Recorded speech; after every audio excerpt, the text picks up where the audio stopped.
నమస్తే. ఇన్నాళ్ళు నన్ను సపోర్ట్ చేస్తూ, ఎంకరేజ్ చేస్తూ మీ ప్రేమని నాకు అందిస్తున్న ప్రతి ఒక్కరికి కృతజ్ఞతలు. అలాగే ఈ వీడియో కూడా ఖచ్చితంగా మీకు ఉపయోగపడుతుంది. లైక్, షేర్ అండ్ సబ్స్క్రైబ్ చేసి మీ సపోర్ట్‌ని నాకు అందించండి. అలాగే ఈ వీడియో పట్ల మీకున్న అభిప్రాయాన్ని కామెంట్ సెక్షన్‌లో కామెంట్ చేసి తెలియజేయండి. ఇప్పుడు వీడియోని చూద్దాం. నమస్తే, వెల్కమ్ టు అవర్ ఛానల్. నేను పద్మిని. ప్రస్తుతంతో పాటు astrologer, tarot card reader and crystal healer Anupama గారు ఉన్నారు. మాట్లాడదాం. అనుపమ గారు నమస్తే అండి. నమస్తే పద్మిని గారు. ఎలా ఉన్నారు అనుపమ గారు? బాగున్నానండి, థ్యాంక్ యూ. ఫైన్. అనుపమ గారు, పంచగ్రహ కూటమి, ఆ కూటంలోనే ఉన్నాం ఇప్పుడు. ఆల్రెడీ పంచగ్రహ కూటంలోనే ఉన్నాము. చాలా మంది చెప్పేది ఏంటి అంటే పంచగ్రహ కూటమి 5th and 6th వస్తోంది అని అంటున్నారు, విచ్ ఇస్ నాట్ కరెక్ట్. షష్టగ్రహ కూటమి అప్పుడు జరగబోతోంది. బట్ ఇప్పుడు ప్రెసెంట్ మాత్రం ఎప్పటి వరకు ఉందండి పంచగ్రహ కూటమి? 5th మనకి పంచగ్రహ కూటమి 15th వరకు ఉంటదండి. సో జూన్ 15th వరకు పంచగ్రహ కూటమిలోనే ఉంటాం మనం కదా. రైట్. అసలు ఈ పంచగ్రహ కూటమి ఏ గ్రహాల ద్వారా ఏర్పడుతోంది? అలాగే షష్టగ్రహం అంటే 6 గ్రహాలు, మరి ఆ షష్టగ్రహ కూటమి ఎప్పుడు ఏర్పడుతోంది? ఏంటి దీని వల్ల? అంటే గ్లోబల్ గా ఏమైనా ఇంపాక్ట్స్ ఉంటాయా? పర్సనల్ ఇండివిజువల్ గా మన లైఫ్స్ లో కూడా ఏమైనా ఇంపాక్ట్ ఉంటుందా? What is your analysis Anupama గారు?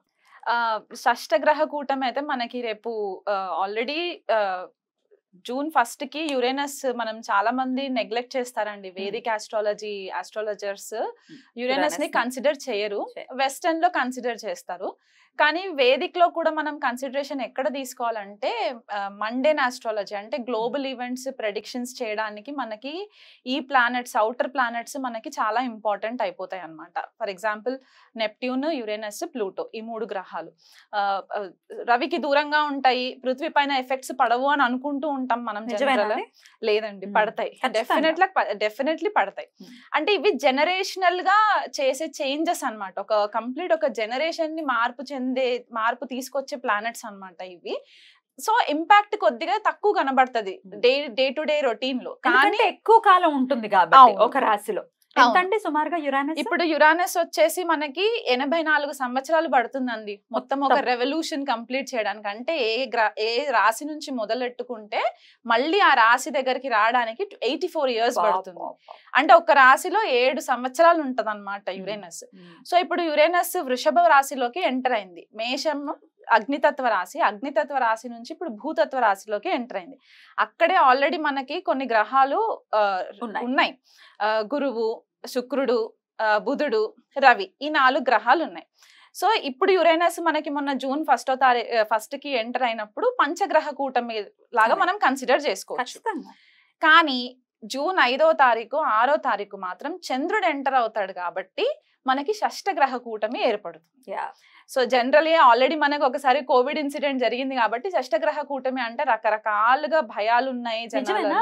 అదే కోవిడ్ రావడం, లాక్డౌన్ రావడం, అట్లాంటి సిచ్యువేషన్స్ ఉండవు. ఎందుకంటే ఇక్కడ మనకి ఆ వాయుతత్వం ఎక్కడ కనిపించట్లేదు. అంటే బ్రీదింగ్ ఇష్యూస్ కి, వైరస్ స్ప్రెడ్ అవ్వడానికి అట్లాంటి ఇష్యూస్ కనబడట్లేదు. కానీ యురేనస్ అనే ఈ గ్రహం ఏంటి అంటే బేసికలీ మనకి కొద్దిపాటిగా హయ్యర్ వర్షన్ ఆఫ్ బుధుడు అని చెప్పుకోవచ్చు అనమాట.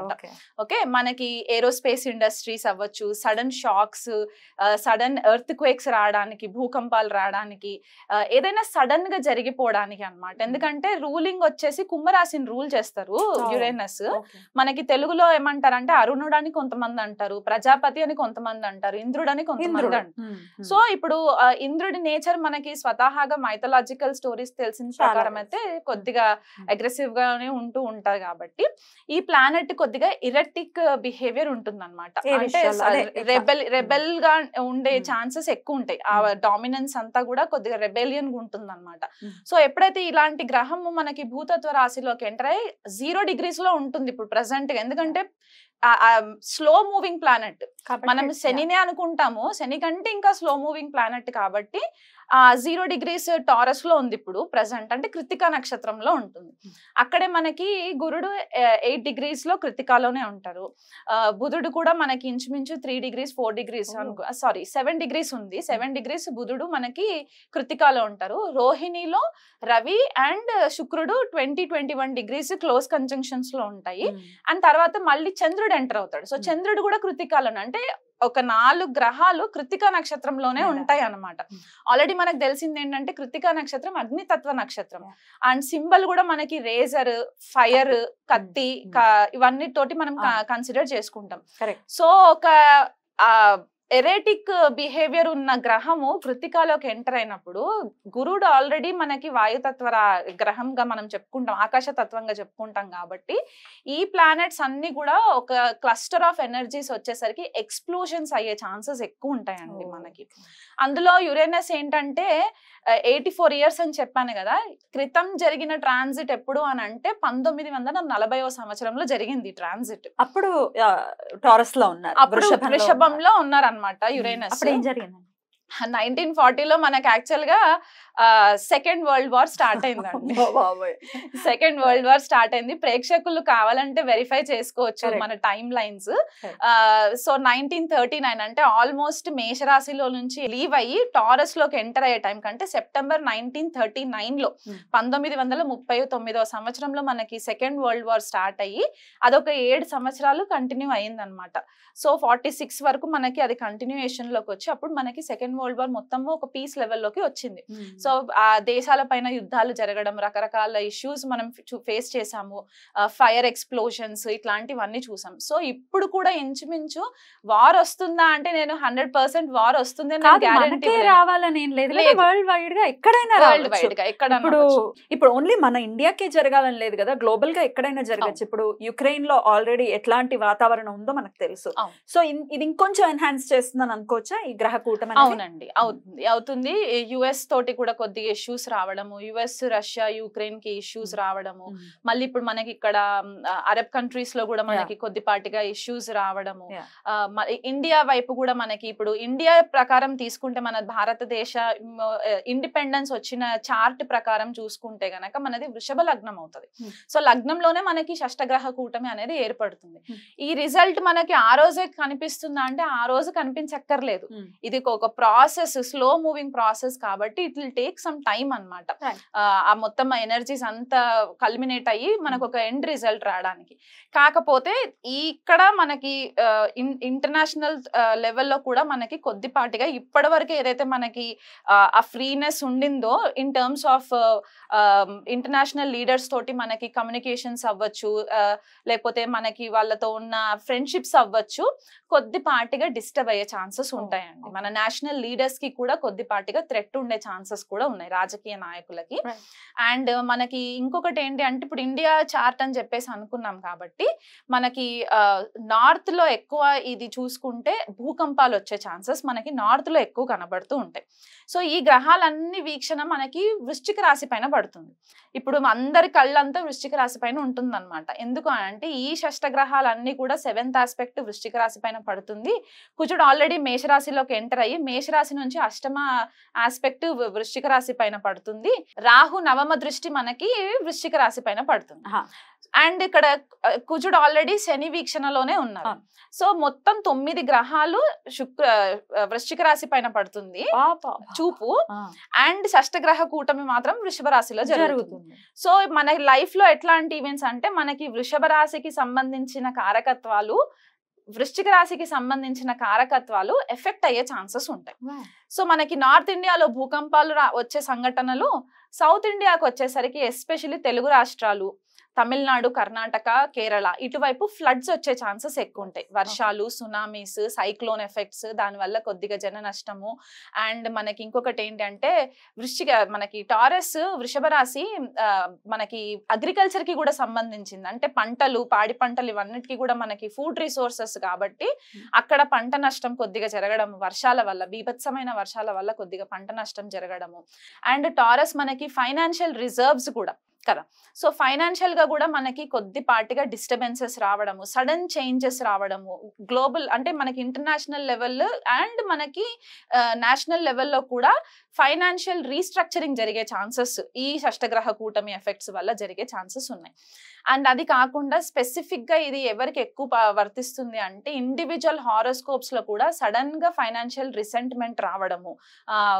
అండ్ ఇంకొకటి ఏంటి అంటే స్టాక్స్ లో ఇన్వెస్ట్మెంట్స్ చేస్తూ ఉంటారు కొంతమంది, స్టాక్స్ లో సడన్ గా లాసెస్ ఫేస్ చేయడము, ఒక కన్ఫ్యూజన్ కైండ్ ఆఫ్ ఎనర్జీస్ మనకి కనబడతాయండి ఈ షష్టగ్రహ కూటమి ఎఫెక్ట్స్ వల్ల. ఎన్నాళ్ళు ఉండొచ్చు ఈ ఇంపాక్ట్స్ అంతా కూడా? ఈ షష్టగ్రహ కూటమి అయితే మనకి 2 రోజులు ఉంటుంది. జూన్ 5. పంచగ్రహం అయితే మనకి జూలై 15వ తారీఖు వరకు ఉంటుంది. అంటే రవి మనకి వృషభ రాశిలో నుంచి మిథునంలోకి వచ్చేయాలి, తర్వాత శుక్రుడు కూడా మిథునంలోకి వచ్చేస్తారు, అప్పుడు బుధుడు కూడా వచ్చేస్తాడు. కాబట్టి ఇంకా లాస్ట్ మిగిలిన గ్రహాలు ఏంటి అంటే గురుడు అండ్ యురేనస్ రెండు కలిసి ఉంటాయి. కాబట్టి ఇది మనకి లాంగ్ లాస్టింగ్ ఎఫెక్ట్.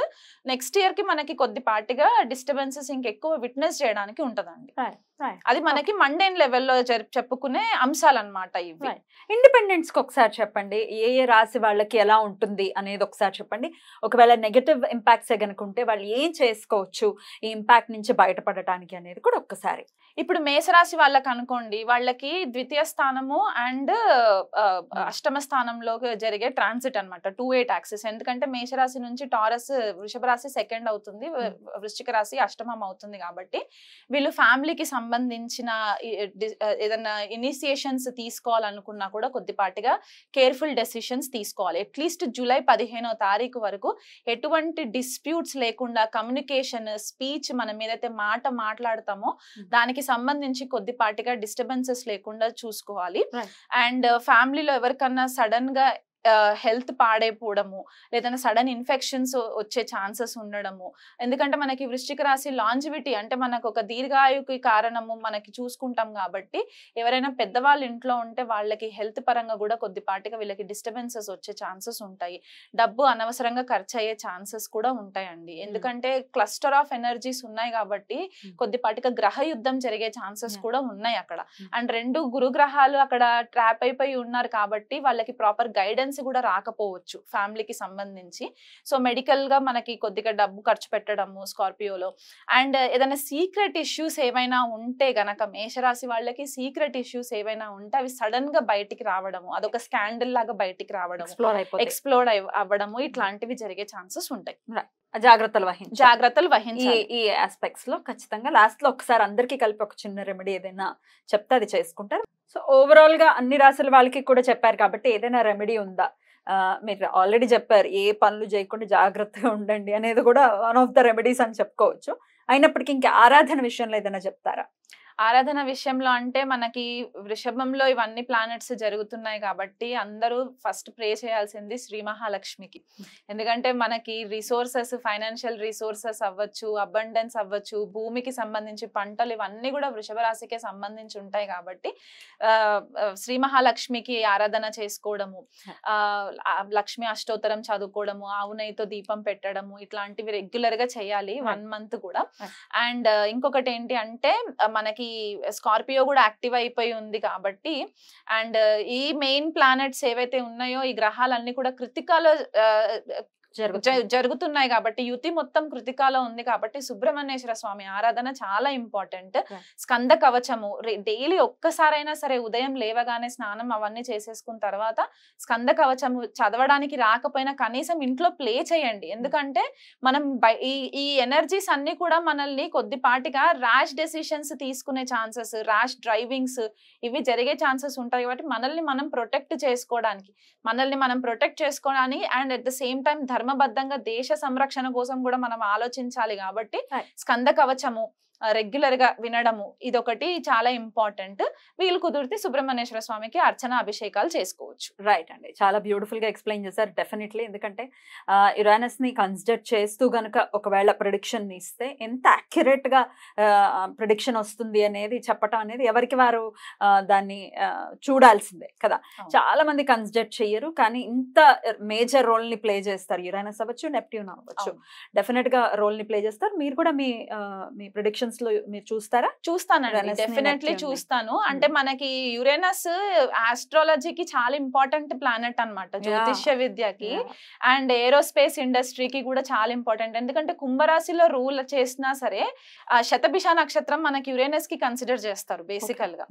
చాలా అద్భుతంగా వివరించారు. ఈ నెల్లాళ్ళు కూడా వీలైతే కూడా అందరూ చాలా జాగ్రత్తగా ఉంటూ అటు సుబ్రహ్మణ్యేశ్వర స్వామి ఆరాధన అండ్ లక్ష్మీదేవి ఆరాధన చెప్తున్నారు కాబట్టి అవి చేసుకుంటూ అందరికీ ప్రశాంతవంతంగా ఈ సమయం వెళ్ళాలని మనస్ఫూర్తిగా కోరుకుంటూ చక్కగా మాకు తెలియజేశారు. కృతజ్ఞతలండి. నమస్తే. నమస్తే అండి.